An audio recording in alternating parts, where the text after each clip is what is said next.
Ladies and gentlemen, welcome to the Auto Dreams Automotive Podcast. I'm your host, Zoo.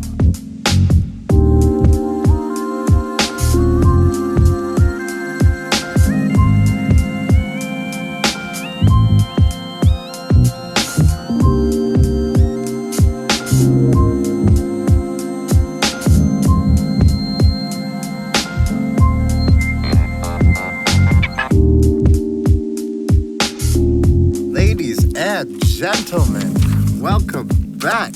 Another episode. Here we are. It's been a little while. My apologies. I was away from the studio, so I was doing some stuff outside the house. So I'm back.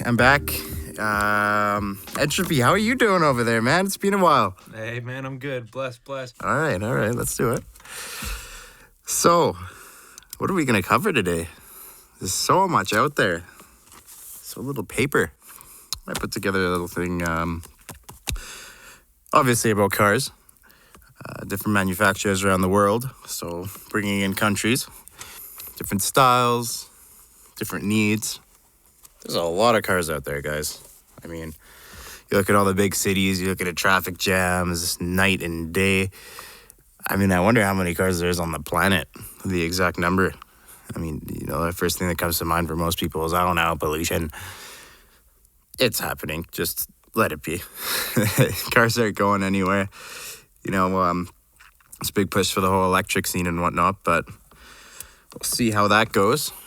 I'm seeing a little bit more Teslas out there and whatnot, but nothing crazy. You got to get it a little bit more affordable so people can actually buy them. What are the most popular continents for manufacturing? Countries even. I mean, obviously we have the United States of America, OPAR and whatnot. You got Europe, Germany, huge. Italy, all those high performance, beautiful supercars. Even little countries like Switzerland, Sweden, here and there.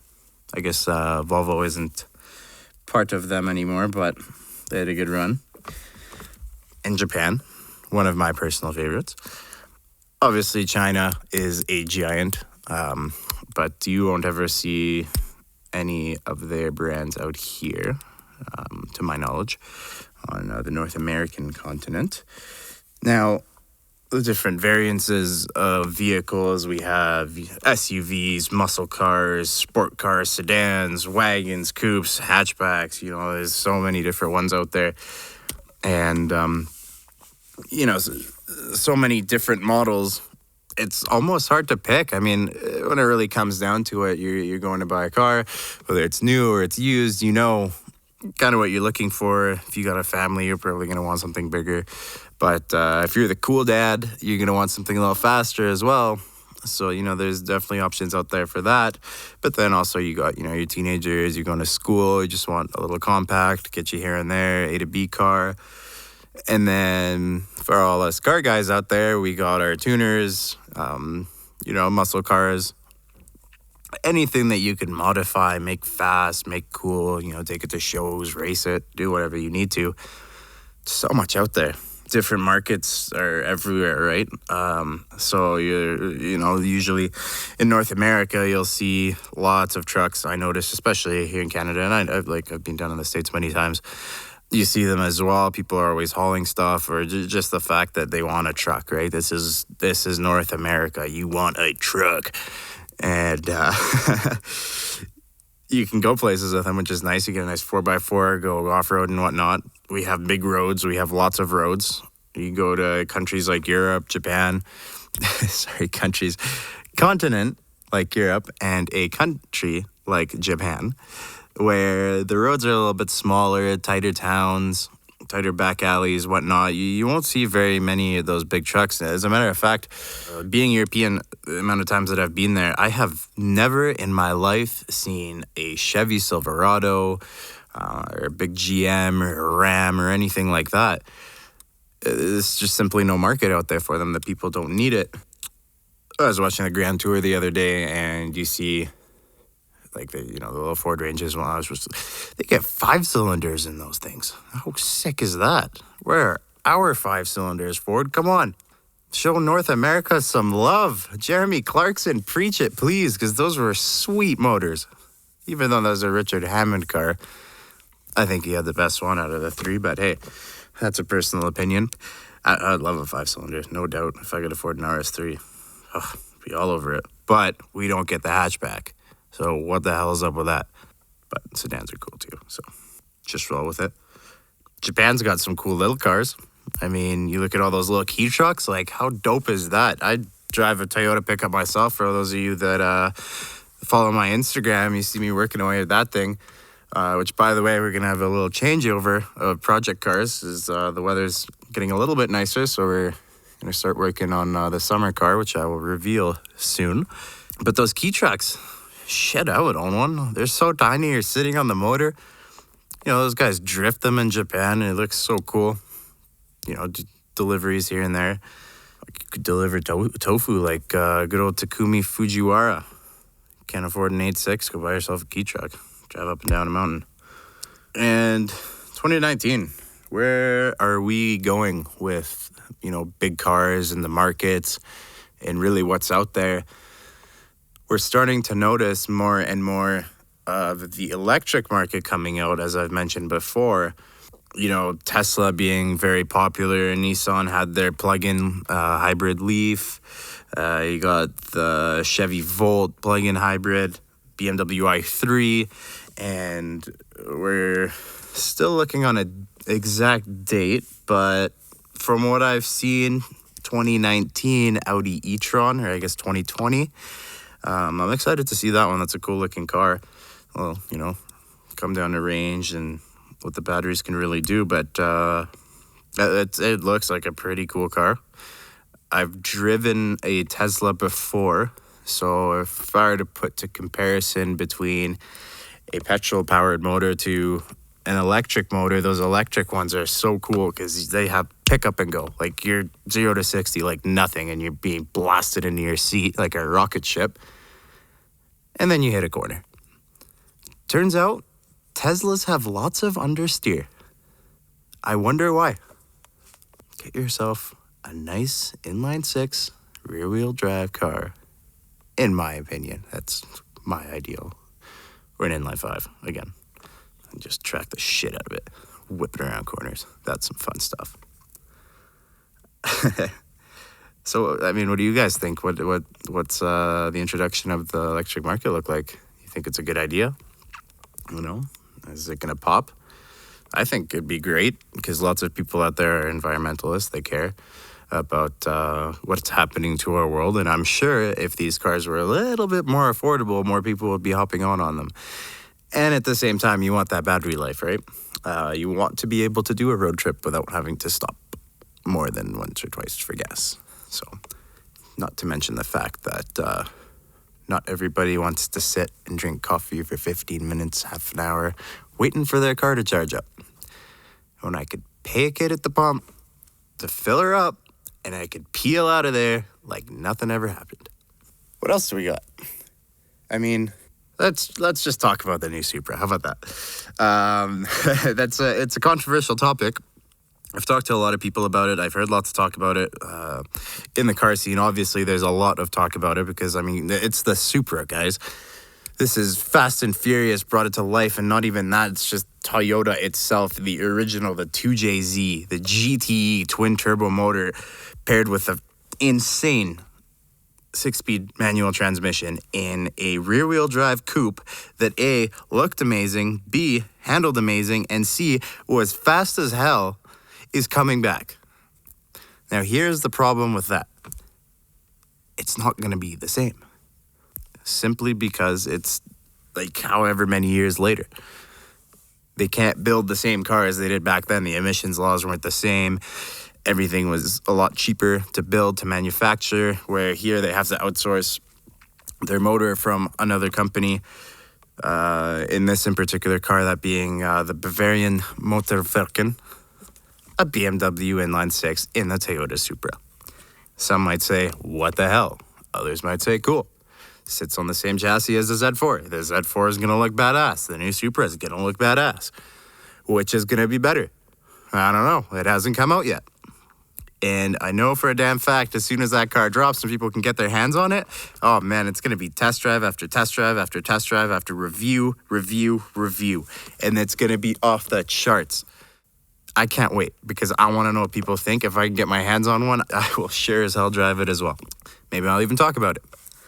You know, some of the facts about that car, it's going to be making 335 horsepower to the crank, which is pretty respectable.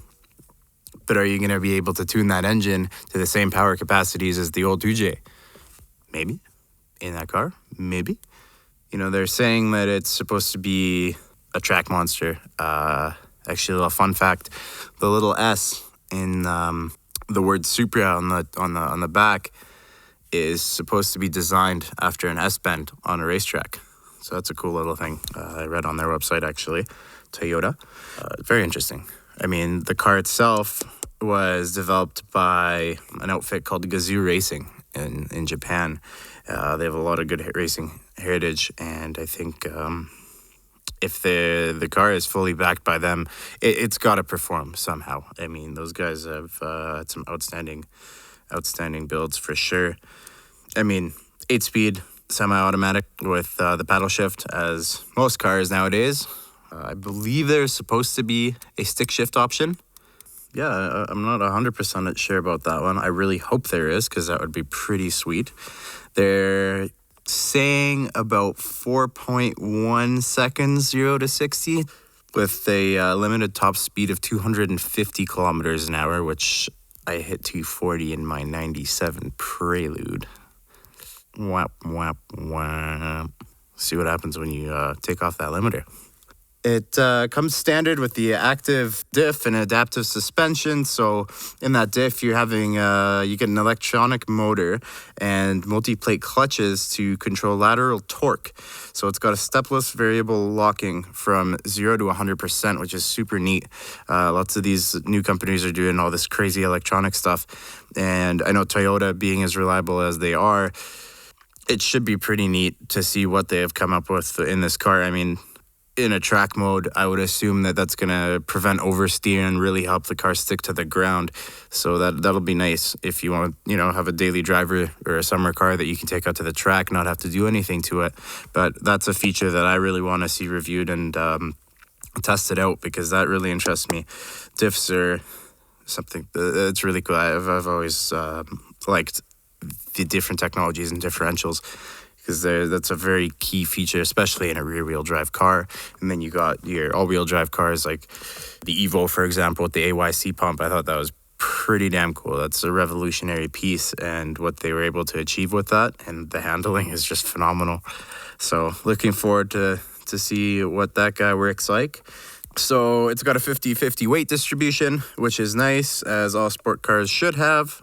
And the cool thing, if you really look at like the front end of that car, they modeled it around the 1993 to 02 Supra, so your MK4. They tried modeling that front end. You can kind of see it in the headlights. Personally, I'm not a huge fan. It almost looks like a little bit of a pig nose in the front. The rear end, on the other hand, is phenomenal. Part of that was involved with styling from the 1967 Toyota 2000 GT. If you guys don't know what that car is, go look it up, because that car is a classic beauty.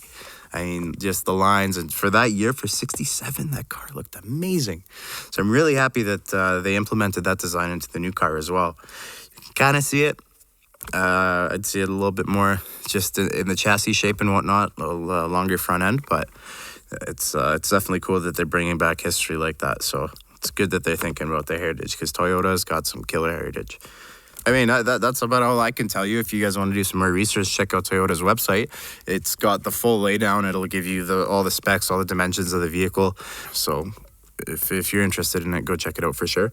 And that is expected to be released this summer.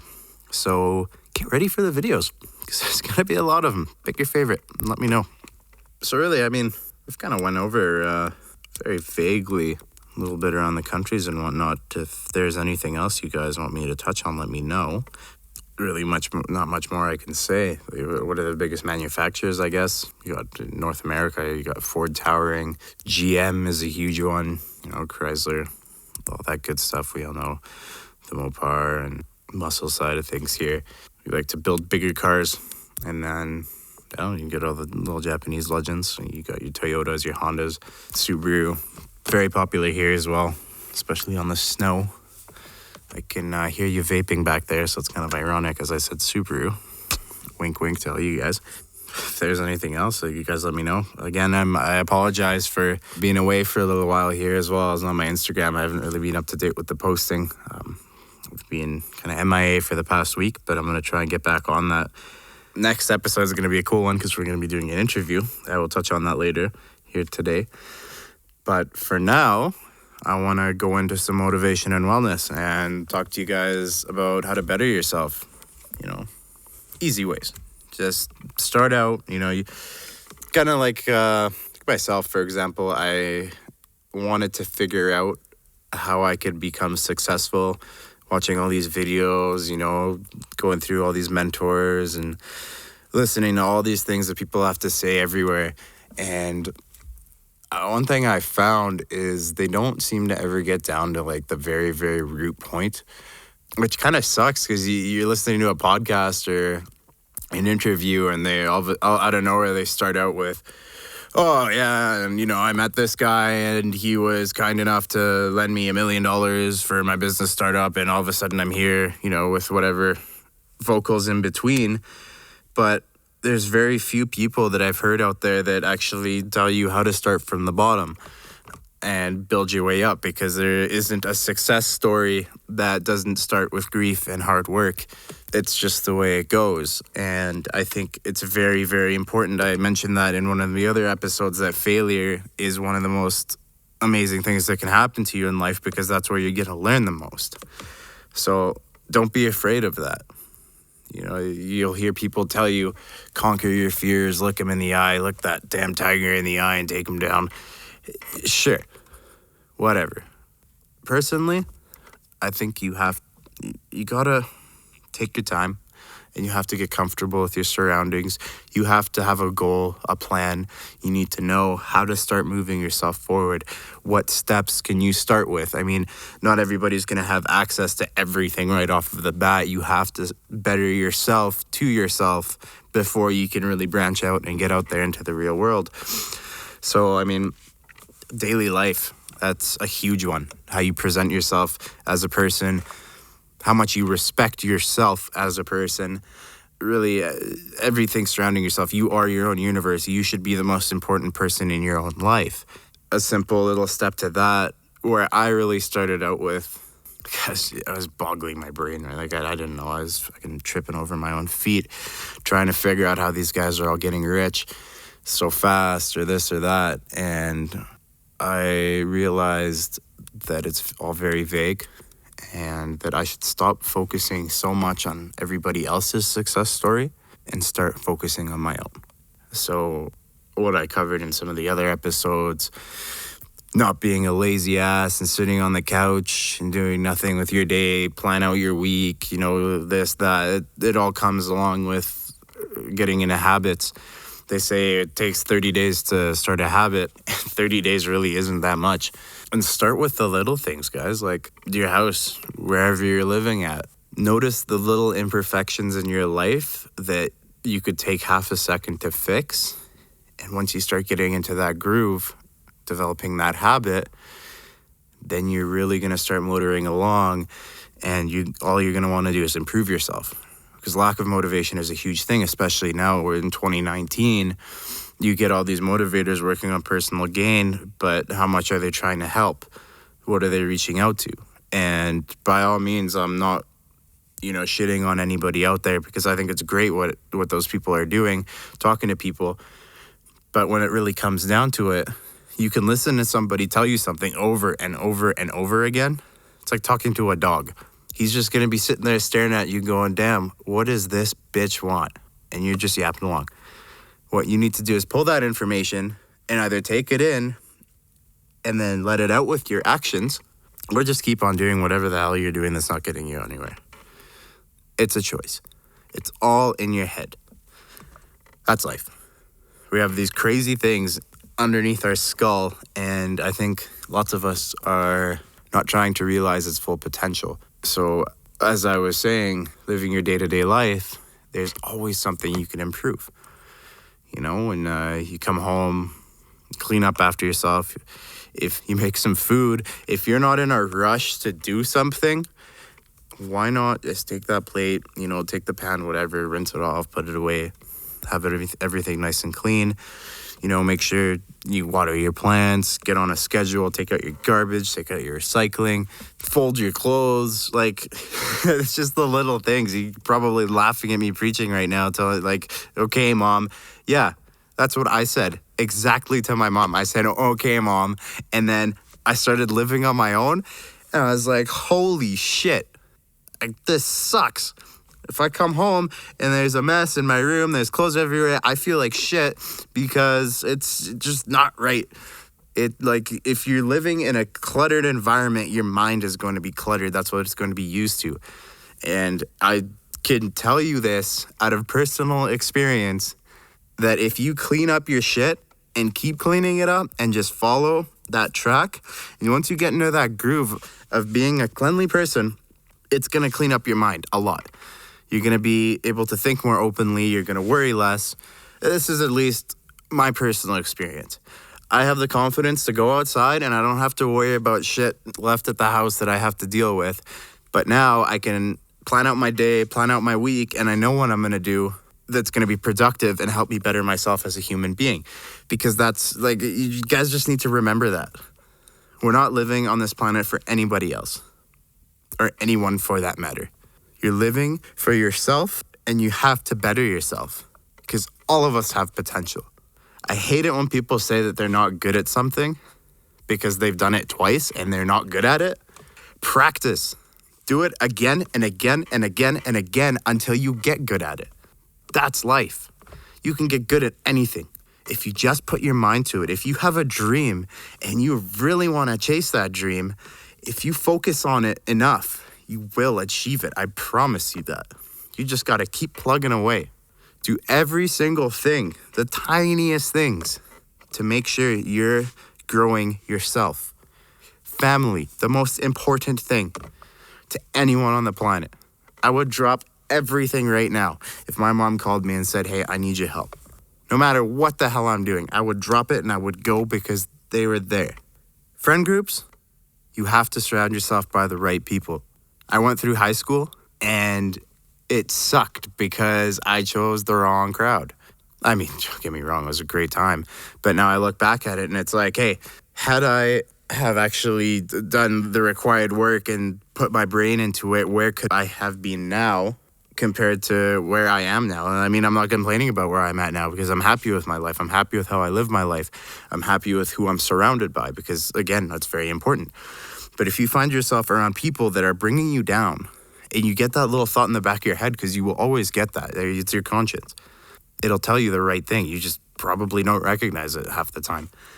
But that's a sure shot that your gut is telling you, hey, man, listen, dude, you should probably go somewhere else because you're better than this. If you're looking at somebody and, you're thinking in your head like, shit, I don't know, I love this person, but where are they helping me get in my life? And then you kind of fall into this endless paradox of, it's cool, we're friends, it'll change. But no, I need to better myself and I don't want to leave. And no, they're my friend. It's going to drag on forever. Whereas sometimes that's all that's going to happen. It sucks. It really does. I've been through it myself. Yeah, no, it's horrible. It really is a shitty experience to have to let go of somebody that, just because, you have to better yourself. But at the same time, it doesn't have to suck because if somebody cares about you enough, they'll understand and they'll always support you. And that's one of the most amazing feelings in life. When you have a friend of yours, because your family will always support you. Your family will always tell you that they love you and that no matter what you do, they'll have your back. It's great. But when a friend tells you that, it's a whole different story because they have no obligation to support you. For all they care, you could fucking fall off a cliff and they don't have to jump after you. But to have a person that will stand by you and support you like that, it's a great feeling. So find those people and you'll make it to the top. Just be yourself and better yourself. Little things. Just, moral of this story for now is just try. Hear me out. I'm not going to mom you for much longer, but just try keeping a clean environment around yourself and getting into a groove of assorting your things and keeping up with your daily schedule to make sure everything is, spiffy, per se. I don't know. But A, you're going to clean your mind. B, you're going to start getting into habits better. And C, you're not going to have to come home and clean all that shit out of your room so that you could walk over to your bed, right? Who wants to do laundry at 11 p.m. on a Sunday night and you got to work the next damn day? Thank you very much. What else do I have to say? Right. Next episode, guys. We're doing an interview. The first ever on the Auto Dreams podcast. We're going to be hosting a very good friend of mine and an ex-employer of mine, actually. Shop manager. But beyond that, my friend. His name is Stefan Skavestad. Great 12-volt guy and amazing custom fabricator. Very, very well-worded gentleman. He'll have a lot of cool stories for you guys. So tune in to the next episode. I'm super excited for that one, by the way. I've been just pinching to get him on the show ever since I started the show. So I think that'll be a good one. You guys will really enjoy that. And again, thank you everybody so much. God bless to all of you that take the time to listen to the podcast. I've had some people ask me why I don't do like a live video feed. It's simply because I want you to be able to take me with you somewhere, take me on a drive, have me in your headphones. You can listen to me talk without having to sit there and stare at a screen. I'm actually not the biggest fan of looking at mobile phones forever because I see these kids nowadays that are like 3 years old and they have an iPad and they know how to work it better than I do. So, just put the earpods in or whatever. Do your day. Clean your house. There you go. Clean your house. Listen to Zoo. Get motivated. Love you guys. Thanks again. We'll see you next episode. And don't forget, we will always do what we do because we love to do it. Zoo signing off.